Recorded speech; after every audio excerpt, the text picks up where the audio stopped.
Assalamualaikum warahmatullahi wabarakatuh. Selamat pagi anak-anak. Bagaimana kabarnya hari ini? Ya, semoga semuanya sehat selalu ya. Hari ini semuanya pada berangkat? Oke, semoga yang nggak berangkat besok-besok bisa berangkat. Dan yang sakit kita doain semoga lekas sembuh. Amin. Biar bisa mengikuti pembelajaran seperti biasanya. Jadi anak-anak, sebelum kita memulai materi pada pagi hari ini, alangkah baiknya kita berdoa terlebih dahulu dengan melafazkan kalimat basmalah. Bismillahirrahmanirrahim. Jadi anak-anak, materi kita pada pagi hari ini kita akan belajar tentang salah satu surat yang sangat penting, yaitu surat Al-Maun. Ada yang di sini tahu apa surat Al-Maun itu mengajarkan tentang apa? Oke, baik. Jadi surat Al-Maun itu mengajarkan kita tentang pentingnya ikhlas dalam beribadah dan peduli terhadap sesama. Nah, jadi surat Al-Maun itu merupakan surat ke-107 di dalam Al-Quran. Nah, surat Al-Maun itu memiliki 7 ayat. Surat Al-Maun itu dinamakan surat Makkiyah. Kenapa dinamakan surat Makkiyah? Karena surat Al-Maun itu diturunkan di kota Mekah. Jadi anak-anak, kita speaking terlebih dahulu ya. Jadi lagunya itu tentang lagu surat Al-Maun. Nah, nadanya itu menggunakan nada naik becak. Jadi kayak gini anak-anak.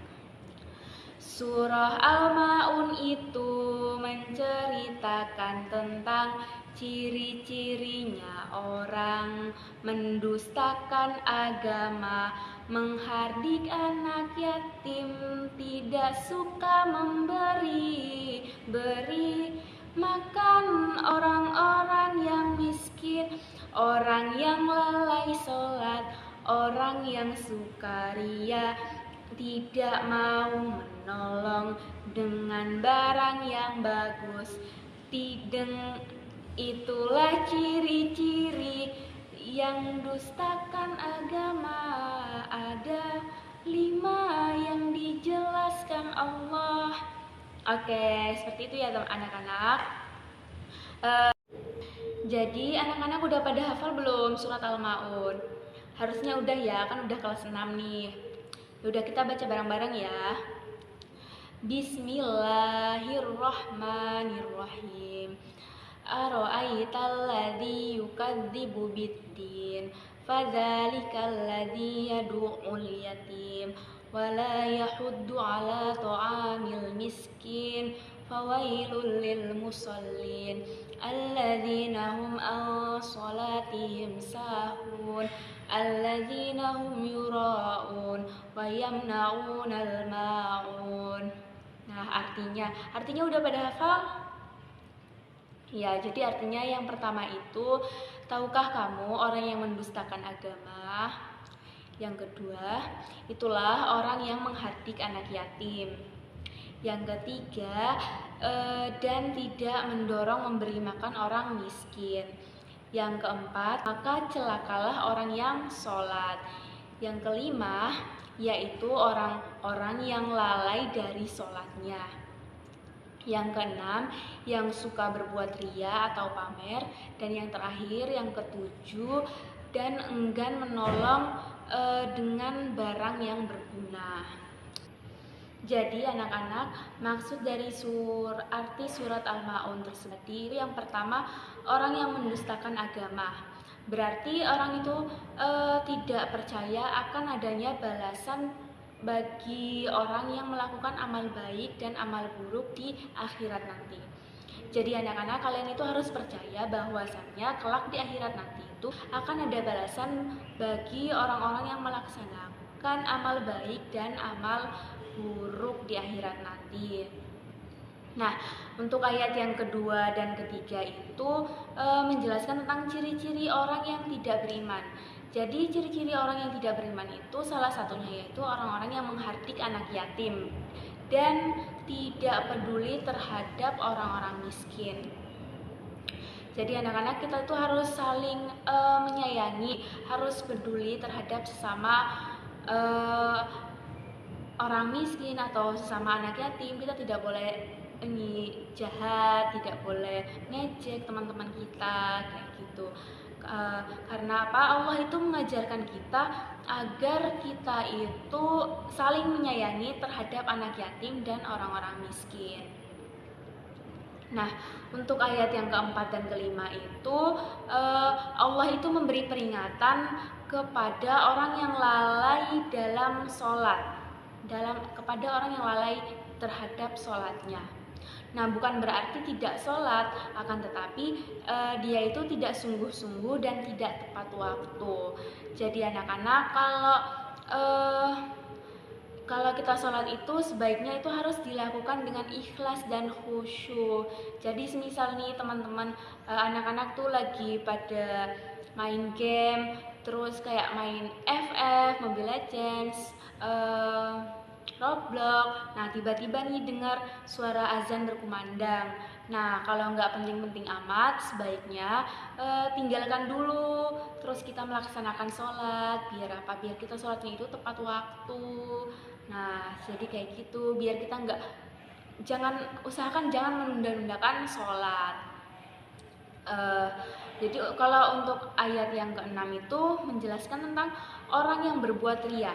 Nah, orang yang berbuat riya itu artinya dia itu melakukan ibadah, akan tetapi dia itu melakukan ibadah supaya dilihat oleh orang lain. Dia itu pengen mendapatkan pujian dari orang-orang lain, pengen dipuji. Jadi itu tidak baik ya anak-anak. Jadi sebaiknya kalau kita melakukan ibadah itu seharusnya harus benar-benar tulus mata-mata hanya karena Allah Subhanahu wa Ta'ala. Jangan karena kita ingin mendapatkan pujian dari orang-orang, tapi harus benar-benar ikhlas, harus benar-benar tulus hanya karena Allah Subhanahu wa Ta'ala. Nah, ayat yang terakhir, ayat yang ke-7 itu menjelaskan tentang orang-orang yang tidak mau menolong sesama atau enggan meminjamkan barang-barang kecil. Contohnya seperti kayak pensil, pulpen, penghapus, penggaris. Nah, kalau kita tidak mau meminjamkan itu, nanti kita disebut sebagai orang yang kikir. Jadi kalau semisal nih teman-teman, ada kawan kalian yang nggak punya pensil atau nggak punya pulpen. Nah, kebetulan kalian itu punya 2 pulpen. Nah, itu nggak apa-apa dipinjemin, nggak boleh kikir. Dipinjemin aja nggak apa-apa, pasti kalian nanti akan mendapatkan amal. Nah, pinjemnya itu harus dengan hati yang ikhlas, tulus, smile, full senyum, kayak gitu. Karena apa? Karena sejatinya orang mukmin itu suka menolong dan suka berbagi. Jadi anak-anak, surat Al-Maun itu mengajarkan kita tentang 3 nilai penting. Yang pertama itu peduli terhadap sesama. Yang kedua, sholat dengan ikhlas, khusyuk, dan tidak lalai. Ya, kalau bisa harus tepat waktu. Yang ketiga itu menolong orang lain dengan senang hati. Jadi kalau kita mau menolong orang, mau membantu orang itu harus dengan senang hati, sepenuh hati, jangan setengah-setengah. Kayak gitu ya anak-anak. Jadi pesan ibu untuk hari ini, anak-anak jangan sampai kita itu menjadi seperti orang-orang yang ada di dalam surat Al-Maun yang hanya beribadah karena untuk dilihat oleh orang lain dan tidak peduli terhadap sesama, tidak mau membantu, tidak suka menolong, tidak suka berbagi. Nah, jadi kalian tuh harus ingat anak-anak, Allah itu mencintai orang-orang yang sholat dengan khusyuk, dengan ikhlas, dan suka menolong, suka berbagi. Nah, jadi seperti itu. Semoga kita semua selalu dalam lindungan Allah. Dengan kita melakukan kebaikan-kebaikan yang tadi, kita menerapkannya dalam kehidupan sehari-hari. Semoga Allah menjadikan kita pribadi yang lebih jujur, lebih peduli, lebih ya intinya itulah teman-teman. Semoga kita menjadi anak yang soleh, soleha, amin, amin ya robbal alamin. Jadi anak-anak, cukup sekian materi kita pada pagi hari ini. Mari kita menutupnya dengan melafazkan kalimat hamdalah, alhamdulillahirabbil alamin. Cukup sekian dari Ibu, kurang lebihnya mohon maaf. Wassalamualaikum warahmatullahi wabarakatuh.